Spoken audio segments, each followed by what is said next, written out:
ओम कृष्णाय वासुदेवाय हरे परमात्मने प्रणतः क्लेश नाशाय गोविंदाय नमो नमः। आप सभी लोगों का वीटीएस हिंदी क्लासेज में हार्दिक स्वागत है। गहरी सोच और गहरी सफलता ये हमारे जीवन में बहुत जरूरी होती है। दोस्तों, आप सभी लोगों को वीटीएस हिंदी क्लासेज की तरफ से होली और धुलंडी की बहुत हार्दिक शुभकामनाएं। और हम ये कामना करते हैं कि आपके जीवन में हमेशा खुशहाली रहे, होली के रंगों की तरह आपका जीवन महकता रहे और यही परंपराएं आपके जीवन में चलती रहे। एक बार फिर मैं आप लोगों के लिए हिंदी व्याकरण की जो नई क्लास है वो लेकर के आया हूं। आप लोगों को पिछली क्लासों में मैंने 7 भाग पढ़ाए हैं। उन 7 भागों के अंदर हमने वर्ण विचार के ऊपर चर्चा की है और वर्ण विचार एक ऐसा टॉपिक है जो काफी बारीक तरीके से पढ़ा जाता है, क्योंकि हिंदी की जो नींव होती है वो नींव ही मजबूत होनी चाहिए। जिस तरीके से विवेकानंद जी ने कहा था कि हमें जीवन में नींव का पत्थर बनना है, यानी जो पत्थर कभी दिखाई नहीं देता है, जो कभी बाहर का वातावरण नहीं देखता है, वही पत्थर हमेशा मकान को मजबूती प्रदान करता है। उसी तरीके से जो चीजें अदृश्य होती है, जो दिखाई नहीं देती है, वही चीजें जीवन में एक मजबूत सहारा तैयार करती है। ठीक है, इस बात के साथ ही मैं आगे की तरफ आपको लेके चलूंगा। सबसे पहले हमने चर्चा की थी व्यंजनों की, और व्यंजनों के 8 भाग हमने पिछले भाग 6 में पढ़े थे। भाग 7 में हमने जो तैयार किया था वो वर्ण विचार, जो स्वरों का जो विभाजन था वो हमने पढ़ा था। वो कई भागों में हम पढ़ चुके। पहला नंबर है संवर्त स्वर। क्या होता है संवर्त स्वर, इसकी बात करेंगे हम। जिन स्वरों के उच्चारण में मुख रंध्र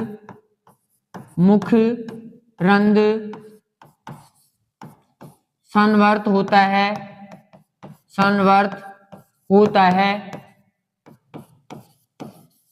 अर्थात संवर्त रंध्र का मतलब मुख की जो स्थिति होती है वो लगभग बंद होती है। जिन स्वरों के उच्चारण में मुख रंध्र संवर्त होता है, अर्थात मुख लगभग बंद होता है, अर्थात मुख, अपन ये भी कह सकते हैं कि उच्चारण के समय, अर्थात उच्चारण के समय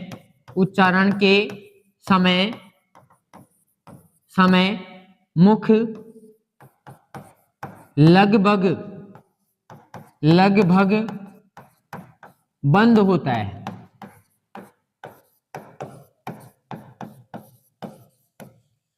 हमें दिमाग में अच्छे तरीके से बिठाना है कि संवर्त का मतलब होता है मुख पूरी तरीके से बंद होता है, यानी उन स्वरों का उच्चारण करते समय मुख पूरी तरीके से बंद स्थिति में रहेगा, उनकी ध्वनि अपने निकलेगी।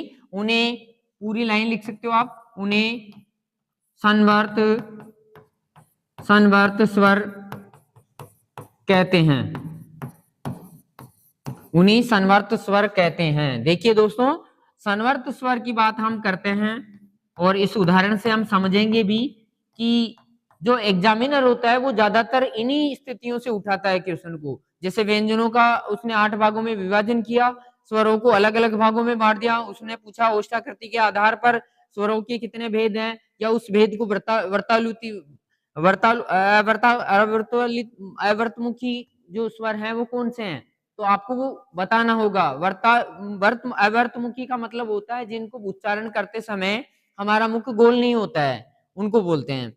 तो उसी तरीके से वो इनमें से पूछ सकता है कि संवर्त स्वर दे दिया उसने, जैसे ई, उ और री।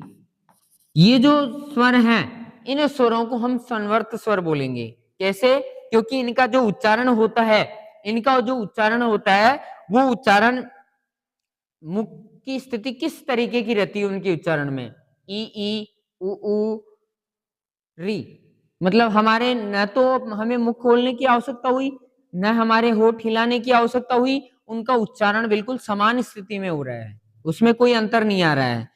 तो ये संवर्त स्वर, इसका हम ये भी कह सकते हैं कि लगभग बंद। आप इसकी पहचान यहां पे लिख सकते हो कि लगभग, लगभग जो मुख है बंद होता है। हम ये भी नहीं कह सकते कि पूरा बंद होता है, हम ये कह सकते हैं कि लगभग बंद होता है। ई उ री, यानी हमें न तो होठ हिलाने पड़े और न हमारे को किसी प्रकार से मुंह को हिलाना पड़ा। अब हम आगे की बात करते हैं, दूसरे की बात करेंगे। दूसरा जो नंबर है वो है अर्ध संवर्त। अर्ध संवर्त स्वर। हम अंदाजा लगा सकते हैं कि संवर्त स्वर लगभग बंद और अर्ध संवर्त स्वर यानी बंद से थोड़ा खुला, यानी संवर्त स्वरों से थोड़ा मुख खुला हुआ। तो लिखिए इसकी परिभाषा हम लिखते हैं कि जिन स्वरों के, देखो हम स्वरों की बात कर रहे हैं, व्यंजन इसमें नहीं है, वर्ण नहीं है, इसमें केवल स्वरों का विभाजन चल रहा है अभी हमारे। जिन स्वरों के उच्चारण में, जिन स्वरों के उच्चारण में मुख रंध्र, मुख रंध्र, मुख रंध्र अर्ध संवर्त, अर्ध संवर्त होता है, अर्ध संवर्त होता है। अर्थात संवर्त स्वरों की तुलना में, संवर्त स्वरों की तुलना में थोड़ा खुला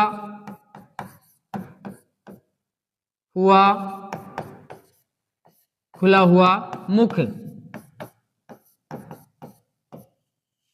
मतलब संवर्त स्वरों से थोड़ा स्थिति में, हमने संवर्त में बात करी थी कि उनमें लगभग बंद होता है, लेकिन इसमें खुला होता है। उन्हें अर्ध संवर्त स्वर कहते हैं। ये इसकी जो परिभाषा है वो परिभाषा हो गई। अर्ध संवर्त का मतलब जिन पे बोलने के लिए हमें न तो ज्यादा जोर लगाना पड़ेगा, न ज्यादा मुंह को खोलना पड़ेगा, केवल ये कहा गया है कि थोड़ा खुला, जैसे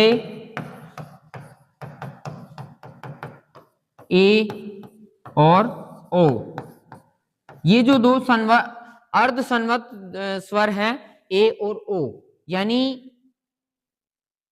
इनको उच्चारित करते समय हमें थोड़ा मुख खोलना पड़ेगा। संवर्त में बंद था, ए ओ ए ओ ए ओ, यानी मुख की स्थिति थोड़ी चलती हुई दिख रही है हमारे को। अब तीसरे नंबर की हम बात करेंगे। तीसरा जो भेद होगा वो है विवर्त। और विवर्त इसको आप ब्रैकेट में ऐसे भी लिख सकते हो कि मुख पूरी तरह से खुला हुआ, यानी मुख का पूरा भाग जो है खुला हुआ, मुख खुला हुआ, मुख खुला हुआ। इसमें जो किसी भी स्वर का उच्चारण करेंगे इसके अंदर, तो अपना जो मुख है वो खुला होगा। अब कैसे होगा, इसकी परिभाषा की बात करते हैं। जिन स्वरों के उच्चारण में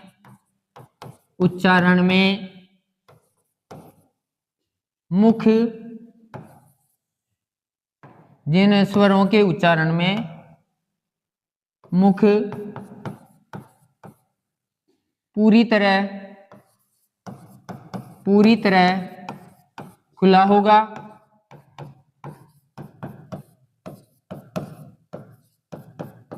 अर्थात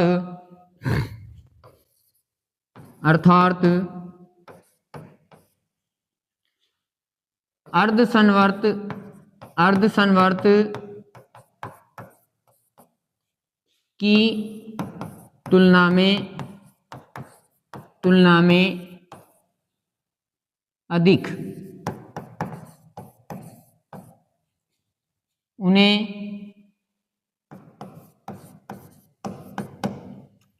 विवर्त स्वर कहते हैं। विवर्त स्वर कहते हैं। विवर्त स्वर कहते हैं। देखो कौन सा होगा विवर्त स्वर? केवल आ का उच्चारण अपन करेंगे, वो पूरी तरह से अपने मुख को खुला हुआ देखोगे। जैसे हम एग्जाम्पल लेते हैं इसका, जैसे आ, केवल आ स्वर ऐसा है जिसका उच्चारण करते समय हमारा जो मुख रंध्र है वो अधिक मात्रा में खुलता है। आ बोल के देखते हैं, आ, तो आ का मतलब हमें लंबा श्वास भी लेना पड़ रहा है, साथ में जो मुख की स्थिति है वो भी गोल हो रही है। अब 2-3 पे हमने विचार किया, चौथा प्रकार अपन पढ़ने जा रहे हैं, जिन स्वरों के उच्चारण में, जिन स्वरों के उच्चारण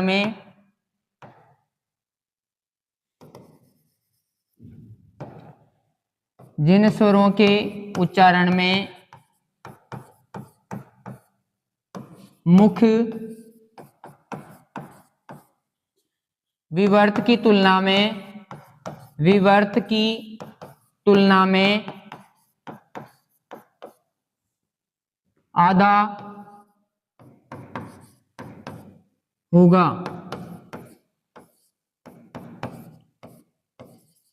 अर्थात मुख की स्थिति जो होगी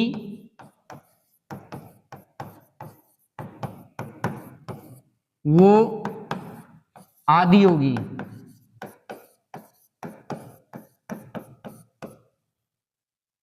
विवर्त में मुख खुला हुआ था, देखो विवर्त में क्या था, विवर्त में मुख खुला था, पूरा मुख खुला था।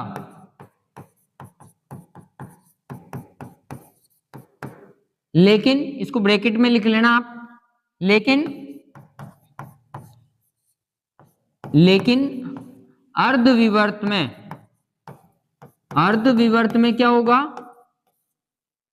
मुख जो होगा वो आधा खुला होगा, मुख आधा खुला होगा।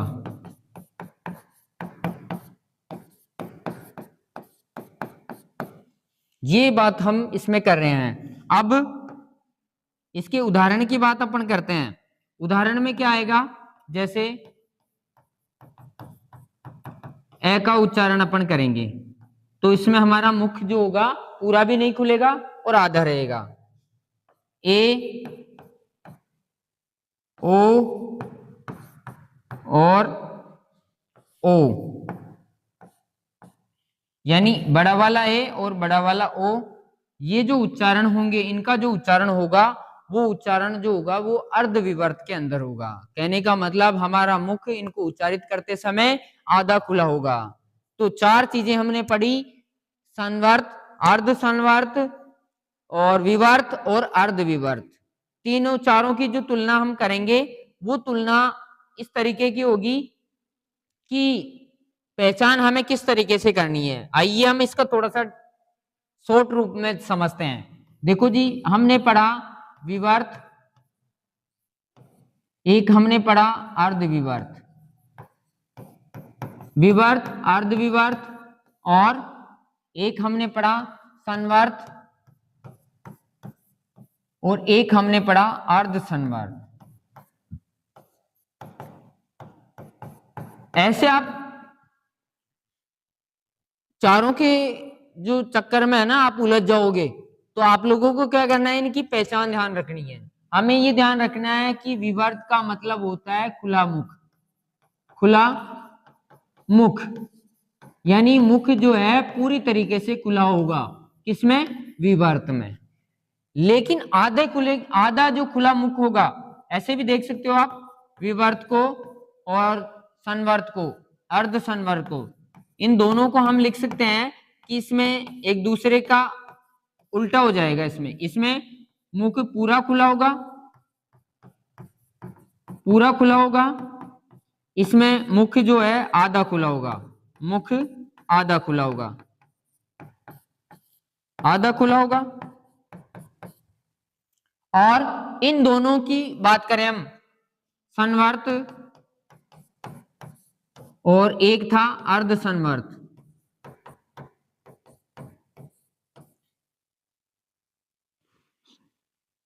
अर्ध संवर्त की अपन बात करें, संवर्त और अर्ध संवर्त की, अर्ध संवर्त, तो इसमें हमने पढ़ा था कि मुख लगभग बंद होगा। इसमें हमने क्या पढ़ा था कि मुख लगभग इसमें बंद होगा। और इसमें हमने क्या पढ़ा था कि लगभग बंद से थोड़ा, यानी बंद से थोड़ा अधिक, आधा नहीं। इसमें हम आधे की बात नहीं करेंगे, इसमें करेंगे हम लगभग पूरा बंद। और इसमें अपन करेंगे बंद से थोड़ा हल्का, पूरा आधा, आधे की बात नहीं करेंगे। आधे की बात किसमें होगी, इसमें। मैं इस चीज को आपको हटा देता हूं यहां से, इसमें समझने में आपको दिक्कत नहीं आएगी। सबसे पहले हम बात करेंगे संवर्त की। संवर्त का मतलब क्या पढ़ा हमने कि मुख अपना, यानी उन स्वरों का उच्चारण करते समय हमारा मुख लगभग बंद होगा। और वो संवर्त के अंदर हमने क्या पढ़ा था कि इसके जो स्वर हैं वो हैं ई, उ और री, यानी इन स्वरों का जो उच्चारण होगा उसमें हमारा मुख जो है लगभग बंद होगा। यानी इन स्वरों को अगर दे दिया जाए इनमें से और आपसे पूछा जाए कि मुख के आधार पर इनका उच्चारण स्थान क्या होगा, तो हम कहेंगे संवर्त स्वर होंगे। अर्ध संवर्त, संवर्त की बात करते हैं हम। अर्ध संवर्त में क्या होता था कि इसमें मुख जो है अपना बंद होता है लगभग, और बंद होता है तो इसमें जो उच्चारण होता है उस उच्चारण में किसी वर्ण की, मतलब किसी स्वर की ध्वनि पर जोर नहीं दे करके केवल उसको बोलते हैं ए और ओ। न तो हमें ज्यादा मुख खोलने की आवश्यकता हो रही है और न हमें उस पर जोर देने की आवश्यकता हो रही है। तो शॉर्ट में बात करें हम छोटे तरीके से, तो संवर्त स्वर ये हो गए, अर्ध संवर्त ये हो गए। बस दोनों की समानता, एक दूसरे का ध्यान रखना है आपको। ये विवर्त इसका उल्टा होगा, इसका संवर्त का। इसका मतलब बंद होता है और विवर्त का मतलब खुला होता है। फिर इसका मतलब, संवर्त का मतलब थोड़ा खुला होता है और इसमें आधा खुला होता है। तो इस तरीके से इसको समझ सकते हैं। विवर्त स्वर की बात करते हैं तीसरे नंबर पे। ये जो स्वर है वो है आ, केवल आ जो उच्चारित होता है उसी को बोलते हैं विवर्त स्वर। इसमें कोई और दूसरा नहीं आता है। अर्ध संवर्त की बात करें, इसके अंदर वही चार आ गए। कौन कौन से आए, एक इसके अंदर आ गया ए, फिर इसके अंदर आ गया ई, ए बड़ा वाला, और एक आ गया इसके अंदर ओ, और एक आ गया इसमें ग्रहित व्यंजन, ग्रहित स्वर। ग्रहित स्वर मतलब बाहर से अपनाया गया। जैसे अपन कॉलेज लिखते हैं ओ, तो मात्रा न लगा करके केवल अपन ये इस शब्द को ओ का उच्चारण करते हैं, इसलिए इसको ग्रहित बोलते हैं, बाहर की भाषा से अपनाया गया था इसलिए।